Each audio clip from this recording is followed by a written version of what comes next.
Hello viewers, welcome to BotPenguin.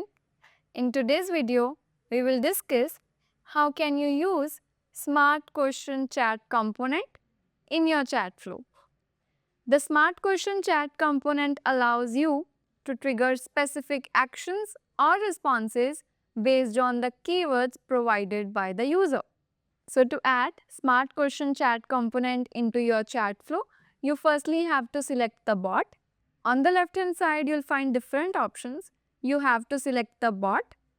For the demo purpose, I am using this website bot.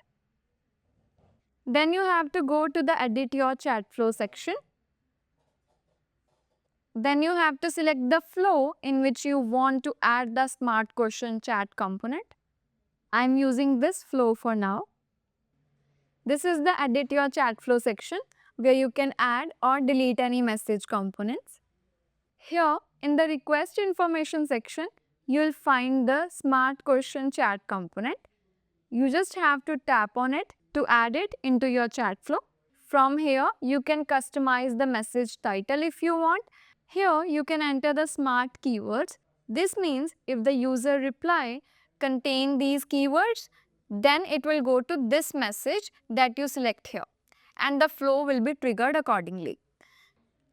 For example, if it is an e-commerce chatbot and the user wants to know the status of the order, then the smart keywords can be order, status.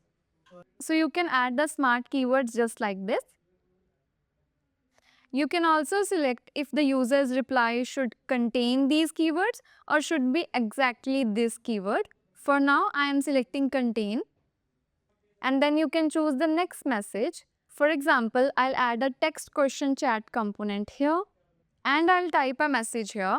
If the user replies with any of the smart keywords that we have just discussed, then this message will be shown to the user.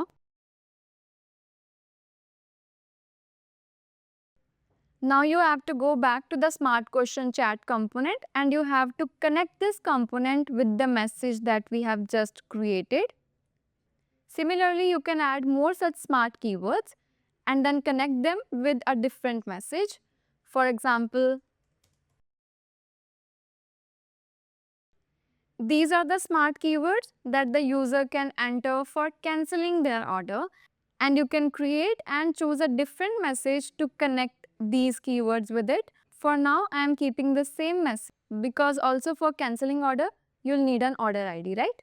You can also select the next question if the keywords don't match. Now, if the user's reply doesn't contain any keywords that we have entered here, then what message you want to show? For example, I am entering end chat here, so the chat will end after this. So this is how you can use the Smart Question Chat component for different use cases. You can also test the bot by clicking on the test button here. So that was all about how you can add Smart Question Chat component. By setting up smart keywords effectively, you can handle a variety of users' queries, you can automate repetitive tasks and enhance your chatbot's ability on BotPenguin. If you have any doubts, you can refer to the help documentation of the BotPenguin. The link of the same will be provided in the description box below. Thank you.